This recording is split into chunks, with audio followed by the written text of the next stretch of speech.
Okay, this is Monday mail call for the Witches Castle of Utica. How are you, Sam? I'm doing all right. How are you?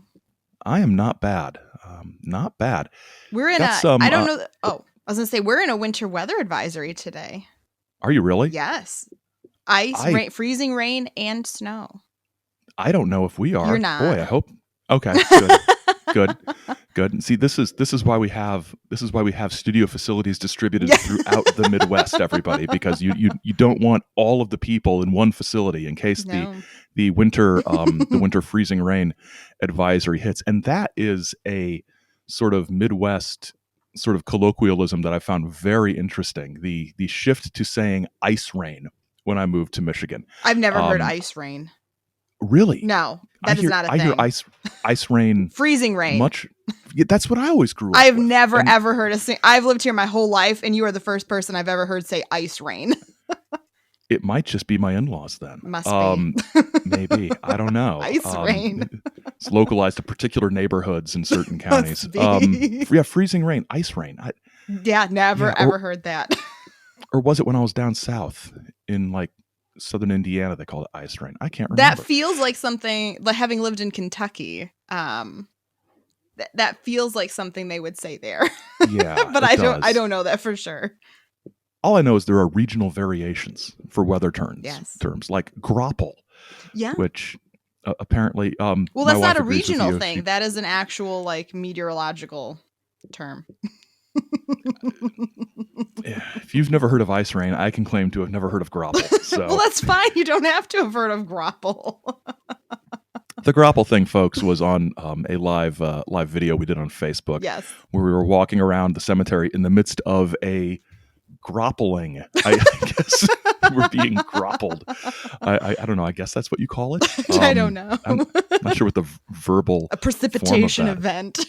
A precipitation event. That sounds sinister. A precipitation event occurred. Okay.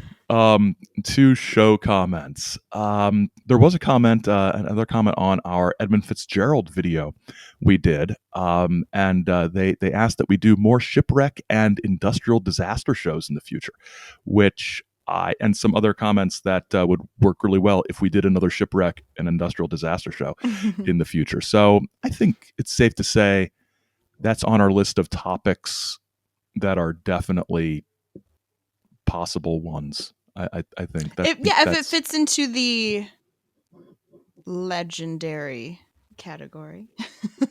Yeah, but okay, let's not define legend. Well, no, but I'm just saying we're not telling just history, like, you know. One day a factory blew up. Yeah. Yeah, sometimes stories where industrial disaster or shipwreck stories where there are spurious accounts that emerge that we sift through. Yes, because, I mean, we only did the Edmund Fitzgerald video, I feel, because it's such a thing that has gone down in, like, public memory, kind of. But it's not like it's, I don't know how to explain it. Yeah, mystery. It's iconic. It's not mysterious. I mean, right, and it's so Great Lakes iconic. Yes. That you can't not mention it. And my dad instilled a great appreciation for it in me. So it's imprinted upon. It is. But yeah, there are some things that might involve maritime stuff coming up in the new year. Yep. So definitely it's one strand that's one strand of our bow, of our kaleidoscope of topics. You're mixing metaphors. I'm mixing metaphors all over the place. I'm Shakespeare, basically. Okay. So Shelley on Facebook said, the idea of a witch's something seems pretty common amongst urban legends. We have a cemetery locally that somehow got dubbed the Witch's Circle. I'm not sure how or why. It's a pretty typical 19th century graveyard. As a result, what was a pretty little graveyard in the woods between farm fields is now a vandalized ruin. Yeah, the witches thing, there's down in Kentucky as well. I think in Somerset, Kentucky, there's a supposed witches chapel or witches graveyard that has a high profile but a spurious It's the second time I've used the word spurious today.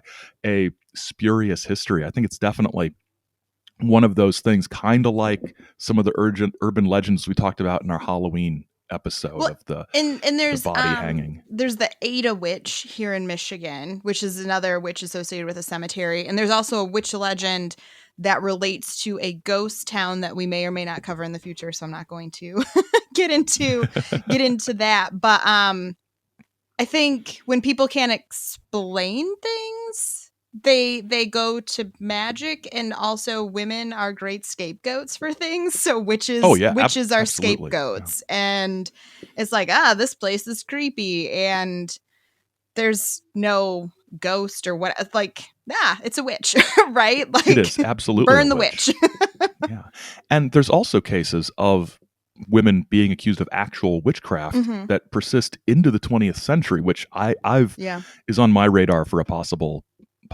episode topic in the future. There's some interesting stories here in the Great Lakes region of in the 1920s and 30s, women being accused of witchcraft, and sort of the people accusing them realizing there are no witchcraft laws in the books. What do we do? And so how the legal system is and social pressures are Mhm. manipulated in much the same way that witches were accused of things back in the 17th century. And we have a witch town topic for our next season lined up. So Yes, we do. yeah, Yes, we more do. witches in our future. More witches in the future. Yeah, we need to find some warlocks or sorcerers just to, you know. I like the gendered history of witches. I like getting into that. So. and there isn't really a male gendered history of witches. It doesn't really go both ways. There's no, gosh, somewhere out there's a impenetrably written academic paper on masculinity, sorcery, and witchcraft. And you're a wizard, Harry. Yeah, I assume that's a Harry Potter reference. Yes. I don't understand. Yes. Jordan on Facebook says, how many places like Witches Castle or Witches something was made up or envisioned by bored teenagers looking to be thrilled or scared? It's interesting how these places have a sort of ascribed status, and I'm sure this is more of a thing in the Midwest. It's just sad that there was a very real tragedy that became attached to the Witches Castle to add to its atmosphere. Yeah, I mean, like, the occult has been attracting teens for ever, right? Like, right. Girl has crush on boy who doesn't notice her, or person dreams big, someone buys look at Ouija boards. Like, I played with Ouija boards when I was, like 14 years old at a slumber party. So, from that, I don't know. It's just, I don't know if teenagers are like, they're always dreaming, wishing, wondering about the future, wondering about the world. And so it seems like a very natural thing to gravitate to, in some ways. I mean, that's sort of, all of those games that, what is it? Light as a feather, something. Yeah, light as a feather, stiff as a board. Yeah, stiff as a board. I can remember what the other part was. But all of those things grow out of, like, well, they don't grow out of slumber parties, but they become popular because, like, people do them at slumber parties, right? So, right. Yeah, they're social activities. They're a lot of the times it's social activities, and sort of to expand on that, I think adolescence is a time of sort of the mushy headed brain development stage of exploring new ideas in a very beginning sort of way.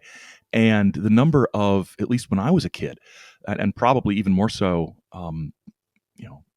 decades later when you were a kid, Sam, there were not decades, but later when you were a kid, lots of books about paranormal subjects, both factual and fictional, aimed at a youth market. Mm-hmm. The first, I mentioned this in our I think our Paranormal's Personal episode.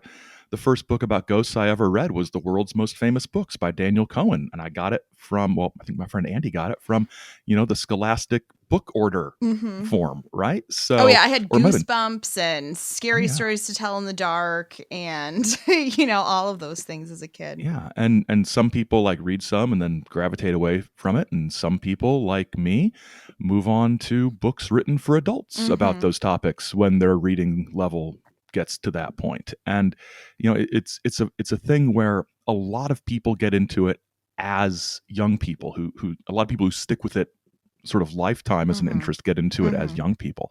So it's not just I think bored teenagers looking to be thrilled or scared, absolutely part of it. Mhm. But I also think it's part of this seeking and questing phase of life as well. And I mean, divining the future is like, I mean, what teenager doesn't want to know what their future is going to be like? And so all these different things from, psychics to palm readings to Ouija boards to whatever, if there's something out there that can provide an answer, I mean, that you're going to look for it. I mean, all of those games, I think they're like sort of British Isles in origin, but all those games that are like were played at Halloween, like peeling the apple and throwing the peel over your shoulder to find out who you're going to marry, or saying certain things into a mirror. There's a whole slew of them that I used to know from museum programs about the history of Halloween that I can't remember right at this moment, but yeah, I mean, that's what a lot of, and they were, again, young girls and things who were doing this. And Absolutely. yeah. Absolutely. Finally, general fan mail from Teresa, who loves the show.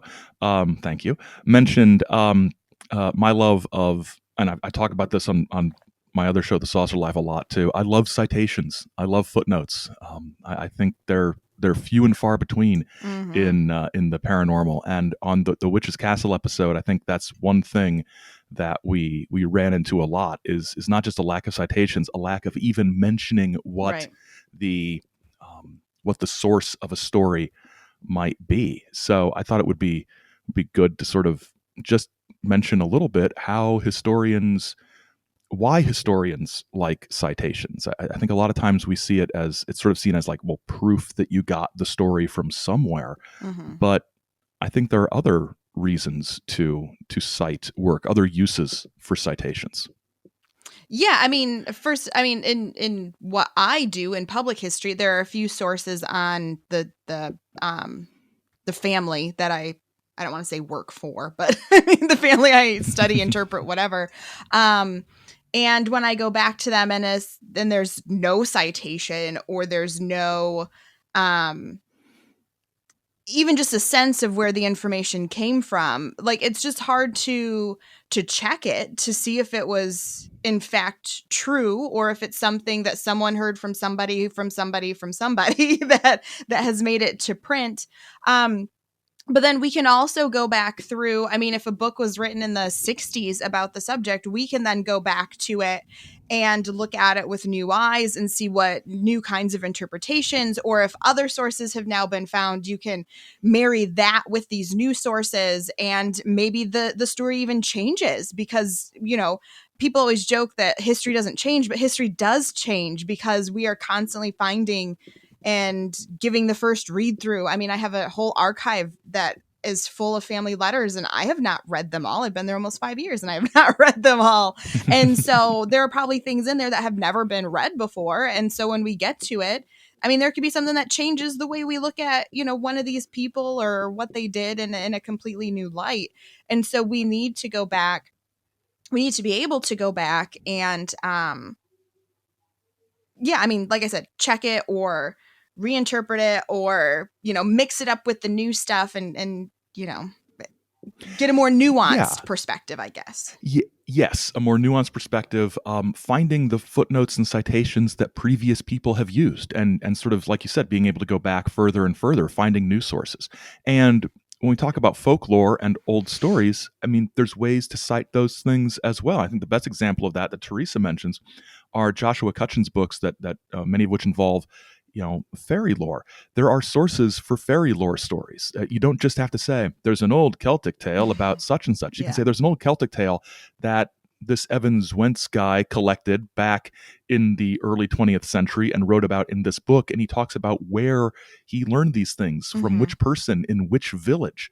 So you can trace stories down to a more local place and an actual person who might not know where the original origins of the story were, but it's way better than what we had for the Witches Castle. So citations, a luxury we rarely get. Well, and you can cite oral interviews too. I mean, it doesn't have to be like leading us back to an actual document or something like that. But even for more modern topics that aren't like what we think of as being like oral tradition type legends, folklore, whatever.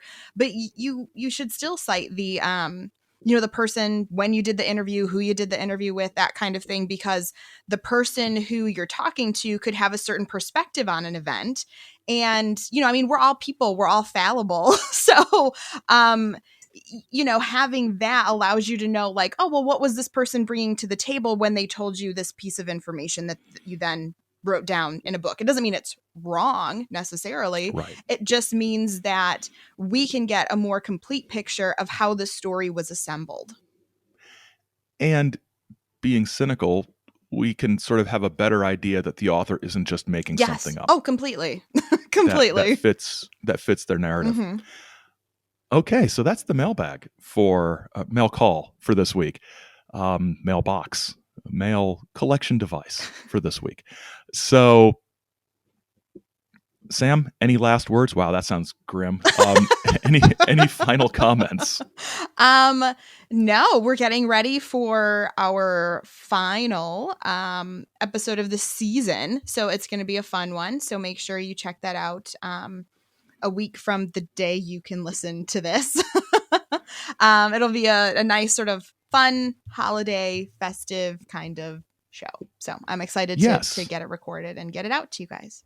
Absolutely. And if you haven't followed us on Facebook, Instagram, Twitter at Great Lakes Lore, please do so. We're going to be playing around with some live videos, some sort of extra things, especially during the sort of New Year's holiday break. We might pop in and say some things. We've got some video up on Facebook of the field trip we took to a supposedly haunted cemetery in Byron, Michigan, where we discuss meteorological events like Grobble.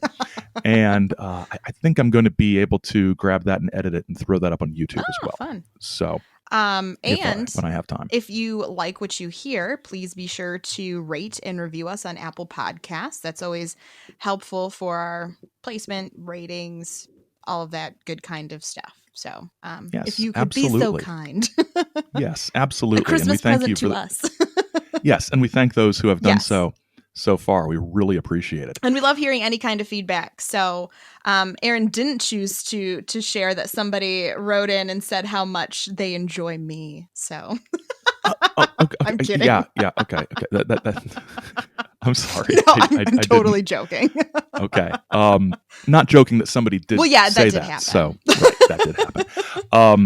But yeah, and I didn't want to say it. The thing is, if I say it, if I highlight it, it makes it sound like, and you're not going to believe this. No, I know. So, I'm totally just being funny. All right. Thanks a lot, everybody. And enjoy. Continue. If you're listening to this on the sort of time at the time of release, keep enjoying your December. Yes. Be safe. Enjoy the holiday season in whatever way you feel fit. And we will talk to you later. All right. Bye, everyone.